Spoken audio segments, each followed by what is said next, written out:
Buenas, les saluda la ingeniera Rosana Auto y el día de hoy estaremos continuando con la segunda parte de la unidad 1 de esfuerzos variables y combinados en piezas de la cátedra de elementos de máquinas de FIUNA. Tenemos acá una curva de esfuerzo de formación en piezas donde vemos que esta primera parte es lo que sería la zona elástica y luego donde se aplica un esfuerzo que vamos a mencionar en breve.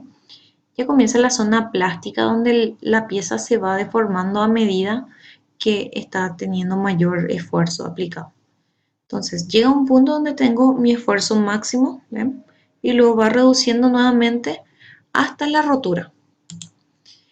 Entonces, en la nomenclatura de la cátedra, esa resistencia máxima acá, de la pieza se llama SU. Y el valor de SU depende del material. Tablas para encontrar el valor de SU tenemos desde la AT3 a la AT11 del FAIRES.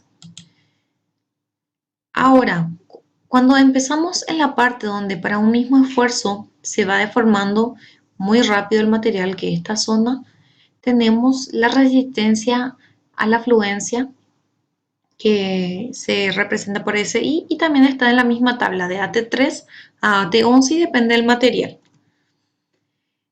Tenemos un límite de fatiga del material también que en breve les muestro cómo calcular y nuevamente considerando todos los factores de corrección y todas las cosas que podrían alterar ese valor, tenemos finalmente la resistencia a la fatiga, ¿ok?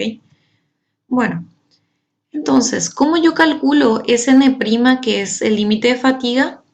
Tenemos en la página 142 y 143 del FAIRES que Sn' es tantas veces Su.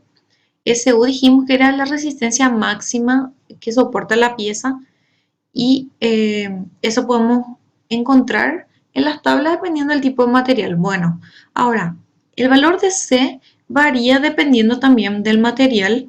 Para aceros forjados tenemos 0,5 el valor de C, entonces Sn' sería 0,5, 0,4 o 0,35 dependiendo del tipo de material, si es un acero fundido, hierro nodular o hierro fundido.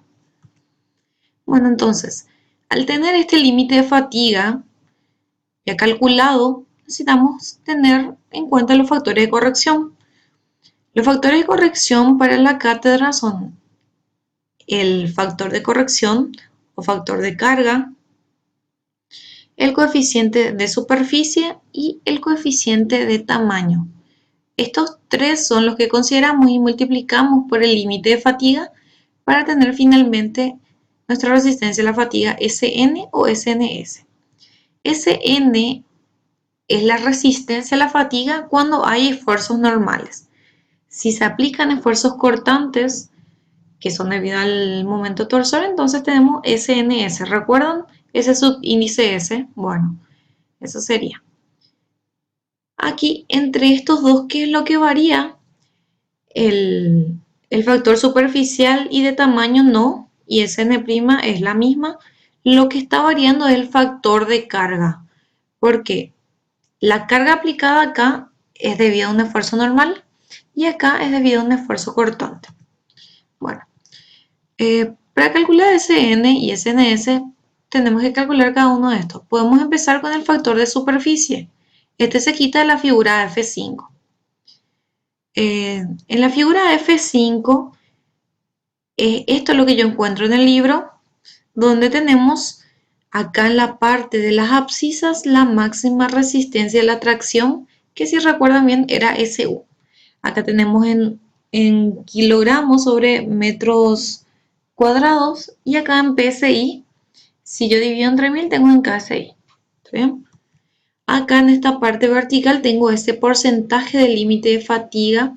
Esto de acá es el factor de corrección, que es F de superficie. Y estos de acá cada uno son curvas que dependen del tipo de superficie del material, o de la pieza, mejor dicho. Les doy un ejemplo de cómo calcular. Si yo tengo SU, que era la resistencia máxima, que vale 130 KSI, busco acá encontré, ¿verdad? 130, es lo mismo 130 kSI que 130.000 PSI. Y mi superficie está mecanizada. Entonces, ¿qué hago? 130 trazo hasta el que dice superficie mecanizada y luego voy de vuelta de manera horizontal hasta llegar a este punto, ¿sí? ¿Qué es lo que pasa entonces? Mi factor de superficie es 80% o 0,8. Ahora, si yo quiero calcular el factor de tamaño, me voy a la página 149 del FAIRES, donde ahí dice que el factor de tamaño vale 1 si son cargas axiales, es decir, no interfiere el tamaño, y vale 0,85 si se aplica un momento flector o un momento torsor a la pieza. Bueno, ¿qué ocurre si la pieza está sometida tanto a una carga axial y a la vez a un momento flector o a la vez a un momento torsor? Bueno, en ese caso se considera que lo más conservador es tener el peor caso, que es un factor de tamaño 0,85, porque ahí lo que va a ocurrir es que esta resistencia va a ser menor, ¿está bien? Entonces eso es lo más conservador.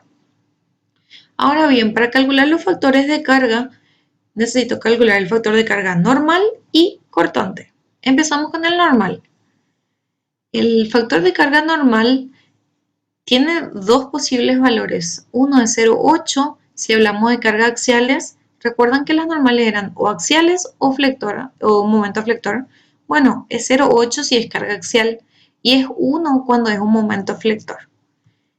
¿Qué pasa si justamente ambas, ambas cosas se aplican a la pieza? Entonces se conserva, o sea, se toma el más conservador, que en este caso es 0,8.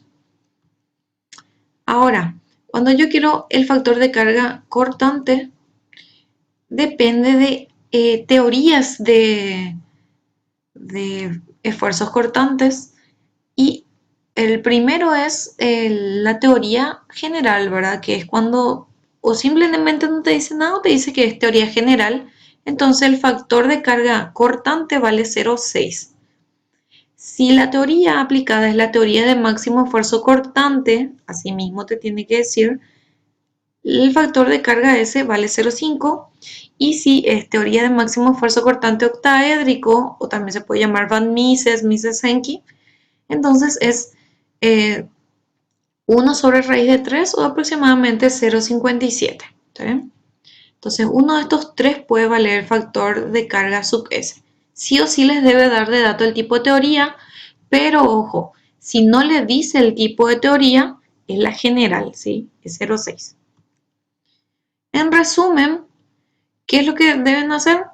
Calcular SU, o mejor dicho, quitar SU y SI de la tabla, porque depende del material, estos dos valores. SU era resistencia máxima y SI era resistencia a la fluencia. El segundo paso es quitar SN' multiplicando SU por el factor, ¿verdad? Que depende del tipo de material que sea la pieza. Número 3 es tener en cuenta estas dos fórmulas, porque a lo que nosotros queremos llegar es a tener SN y SNS, y entonces debemos calcular cada uno de estos factores.